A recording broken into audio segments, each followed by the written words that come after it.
একটু উপরে তুলি, আর একটু উপরে উঠবে, আবার যদি একটু বামে নিয়ে যায় একটু বামে যাবে। হ্যালো এভরিওয়ান, আজকে আপনাদেরকে DJI Mini 3 এই ড্রোনটা রিভিউ করে দেখাবো এবং জানাবো এটার প্রাইস কত এবং ভিতরে কি কি আছে।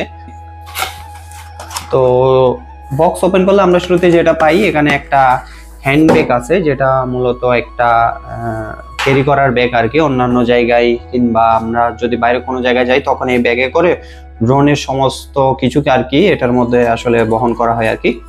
তো এখানে যদি আমরা ব্যাগের চেনটা খুলি তাহলে কিন্তু আমরা সর্বপ্রথমে যেটা পাবো যে একটা রিমোট পাবো।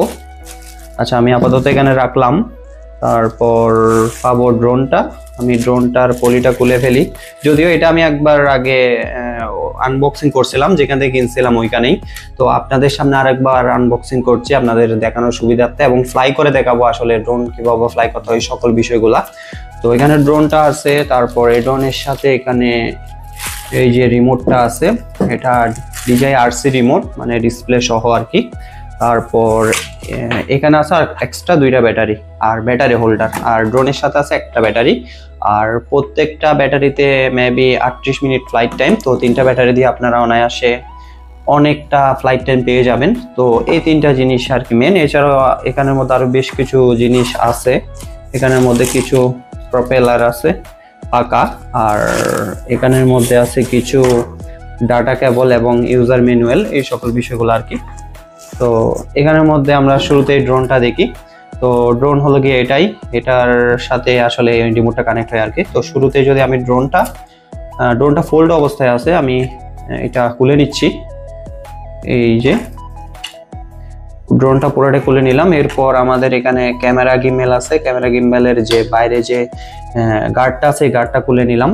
তো এটা খুলে নেওয়ার পরেই আমি রাখি টেবিলে। আর এটা হলো গিয়ে DJI এর এই ড্রোনের রিমোটটা এটাই।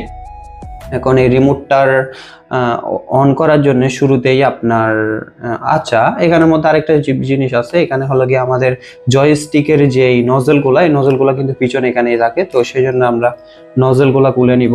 দুইটা নজল আছে এই যে পিছনে, এই দুইটা নজলই খুলে নিলাম। খুলে নিয়ে আমরা উপরে কানেক্ট করে নিব ওই যে আপনার জয়স্টিকের মধ্যে, যে দুইটা জয়স্টিক আছে ওই জয়স্টিকের মধ্যে কানেক্ট করে নিব। কানেক্ট করার পরে আমাদের এই যে পাওয়ার বাটন আছে, এই যে পাওয়ার বাটন আছে, এই যে এটা পাওয়ার বাটন, এই পাওয়ার বাটনে একবার প্রেস দিয়ে চেপে ধরবো, তাহলে কিন্তু রিমোটটা চালু হয়ে যাবে। এই যে চালু হয়ে গেল। আচ্ছা, এটা চালু হওয়ার জন্য কিছুক্ষণ সময় লাগবে, ততক্ষণ আমরা ড্রোনটাও চালু করে ফেলি।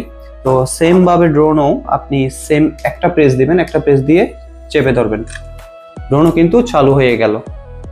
এবার আমাদের যে ড্রোনের সাথে রিমোটের কানেকশনটা হবে, তো এই জন্য একটু ওয়েট করতে হবে, কিছুটা সময় নিয়ে আসলে কানেক্ট হওয়ার জন্য। ফর এক্সাম্পল 15-20 সেকেন্ড এরকম সময় নিতে পারে কানেক্ট হওয়ার জন্য।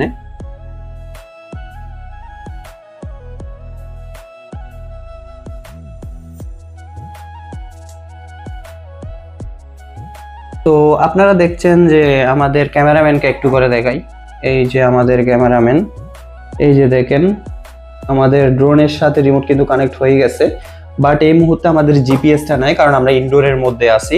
তো যে কারণে আসলে আমাদের জিপিএসটা আসলে পাওয়া যাচ্ছে না আর কি এই মুহূর্তে। তো আমি যদি এটা একটু দেখাই, এখানের মধ্যে তিনটা মোড আছে। এটা হলো গিয়ে স্পোর্ট মোড, তারপর নর্মাল মোড। এখানে তিনটা মোড আছে যেগুলো দিয়ে আসলে স্পিড এবং স্লোলি ড্রোন ফ্লাই করা যায় আর কি। আর এটা কিভাবে স্টার্ট করতে হয় এটা আমি দেখাই দিচ্ছি। তো এটা এভাবে দুইটা প্রেস দিলেই এটা কিন্তু অটোমেটিক্যালি এই যে স্টার্ট হয়ে যাবে। এই যে টেক অফের জন্য আমাদের কিন্তু পারমিশন দিয়ে দিচ্ছে এখানে, বাট কোনো জিপিএস নাই যেহেতু ইনডোরে, এই জন্যে। তো আচ্ছা, আমাদের ভয়েসে একটু সমস্যা হবে ড্রোনের পাকার জন্য, আমি এটা একটু পরে ফ্লাই করব আবার। আর ততক্ষণে আমি বাকি ফাংশনগুলো একটু দেখাই আপনাদেরকে। একটু করে অফ করি। এই যে এটা নিচে চেপে ধরলে অটোমেটিক অফ হয়ে যাবে। আবার দুইটা যদি এভাবে কর্নার অ্যাঙ্গেলে যদি প্রেস করি তাহলে কিন্তু অটোমেটিক ড্রোনও চালু হয়ে যাবে। তো এই দুইটা হলো গিয়ে আমাদের কন্ট্রোলিং জয়স্টিক। তারপর এখানে মোড সিলেক্ট করার জন্য, আবার ড্রোন ফ্লাই করে অনেক দূরে পাঠাইলে এই যে প্রেস করার সাথে সাথে ড্রোন কিন্তু আপনার মানে পজিশনে চলে আসবে যেখান থেকে ফ্লাই করছিল। আর এটা হলো গিয়ে ম্যাপ, যে জায়গা থেকে উড়ান না কেন এই ম্যাপ দিয়ে আসলে পুরাটাই দেখতে পারবেন আর কি। আর এখানের মধ্যে আছে আপনার ক্যামেরার যে সুইচ ওইটা আপনি ক্যামেরা হিসেবে এটা ইউজ করতে পারবেন, আর এখানে আছে ভিডিওর যে সুইচ ওইটা, আর নিচে আছে আপনার ভার্টিক্যাল এবং প্রোটেক্ট, যেটাকে আমরা সহজ ভাষা বলি লম্বা যে টিকটক টাইপের ভিডিওটা আছে ওইটা, এবং এই যে আমি যদি একটু ডিসপ্লেতে দেখাই, এই যে এই বাটনটা C1 এটা প্রেস করার সাথে সাথে আপনার কিন্তু এই যে এটা কিন্তু চ্যাপটা হয়ে যাবে। আরেকবার যদি দেখাই, এই যে এখানে এই যে দুইটা একসাথে দেখাই আমি, এই যে দেখেন এটা প্রেস করার সাথে সাথে ক্যামেরা কিন্তু চেঞ্জ হয়ে যাচ্ছে এবং চ্যাপটা এবং লম্বা যে মোডটা আছে ওই মোডটা কিন্তু চলে আসতেছে আর কি। তো এখন যদি আমি এই যে এখানের মধ্যে আরেকটা C2 মোড আছে, ওইটা আসলে ক্যামেরাটা একটু নিচে হয়ে যায় আর কি, যদি আমি এটার সঠিক ইউজটা এখনো করি নাই। এই যে প্রেস দিলাম, এটা কিন্তু একদম নিচের দিকে তাকায় আছে আর কি ক্যামেরাটা, আবার প্রেস দিলে আবার হয়ে যাচ্ছে। আর আপনারা নিচে দেখতে পাচ্ছেন এখানে ভলিউম টাইপ দুইটা আসলে কন্ট্রোলার আছে, এই যে এটা আর এটা। আর এইটার কাজটা হলো মূলত আপনারা যে ড্রোনটা দেখেন, এই যে ড্রোনে আমি যখনই এই যে এই সুইচটা প্রেস করব, এই যে এই ক্যামেরাটা কিন্তু নিচে হচ্ছে, আবার যখনই এদিকে ডানে করব ক্যামেরা কিন্তু উপর হচ্ছে। তো এইটার কাজটা হলো গিয়ে মূলত এটাই, ক্যামেরাকে মূলত উপর এবং নিচটা করা আর কি। এই যে দেখেন ক্যামেরা উপর এবং নিচ হচ্ছে, এটার কাজটা এটাই। আর আমাদের ডান পাশে যে সুইচটা আছে এটা হলো গিয়ে বাম পাশের ক্যামেরা উপর নিচ করার জন্য বাম পাশের সুইচটা, ডান পাশের যে সুইচটা আছে এটার কাজটা হলো গিয়ে মূলত জুম ইন করা এবং জুম আউট করা। এই যে দেখতে পাচ্ছেন জুম ইন করা এবং জুম আউট করা। তো আশা করি আপনারা সবকিছুর কাজ রিমোট থেকে করতে পারবেন। আর এখানে বেশ কিছু সিস্টেম আছে, যেমন ধরেন এখানে বক্সের মধ্যে লেখা আছে এখানে এটার রেঞ্জ সর্বোচ্চ 10 কিলোমিটার, মানে 10 কিলোমিটার এটার রেঞ্জ। আর এটার এইচডি ভিডিও কোয়ালিটি মানে একদম 4K HDR ভিডিও। তারপর ট্রু ভার্টিক্যাল শুটিং, মানে চ্যাপটা এবং সোজা দুই জায়গায় যেটা আমি বললাম ওই ধরনের ভিডিও করতে পারবেন, মানে ফোল্ড করা যায়। তো এখানে মোটামুটি সবকিছু বক্সে দেওয়া আছে, আপনারা নেওয়ার পরে অলমোস্ট নিজেরাই জেনে যাবেন ইউজার ম্যানুয়াল এবং বক্স পড়লে। তো এই ছিল আসলে আমাদের ড্রোনের এই ফাংশনের বিষয়টা। এবার সরাসরি আমরা একটু ফ্লাই করব। তো ফ্লাই করার জন্য আমরা একটু সামনে নিয়ে নিই, আর এখানের মধ্যে আমাদের ড্রোনটা আছে। তো এখন যদি আমি দুইটা ড্রোনের এই সুইচটা নিচের দিকে চাপ দিই তাহলে কিন্তু মানে এটা টেক অফের জন্য রেডি হয়ে গেল, মানে পাখাটা স্টার্ট। এখন আমি যদি হালকা প্রেস করি তাহলে কিন্তু এটা মানে উঠতেছে।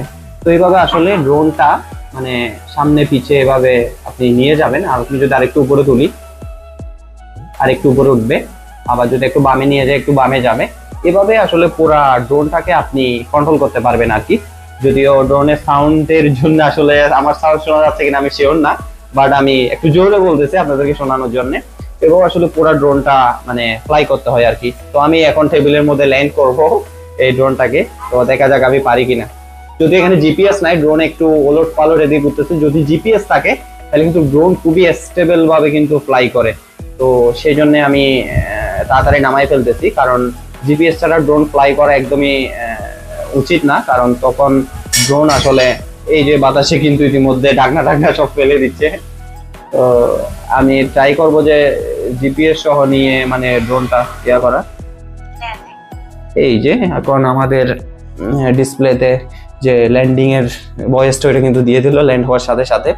তো এই ছিল আমাদের ড্রোনের বিস্তারিত। আর এটার প্রাইসটা পড়েছে সব মিলিয়ে মানে কম্বো প্যাক, এই যে 3টা battery, RC remote with display এবং ড্রোন সবকিছু মিলিয়ে এটার প্রাইসটা পড়েছে আমাদের অলমোস্ট 83,000 টাকা। মানে পুরা কম্বো প্যাকটা আর কি, পুরা কম্বো প্যাকটার দামে পড়েছে 83,000 টাকা।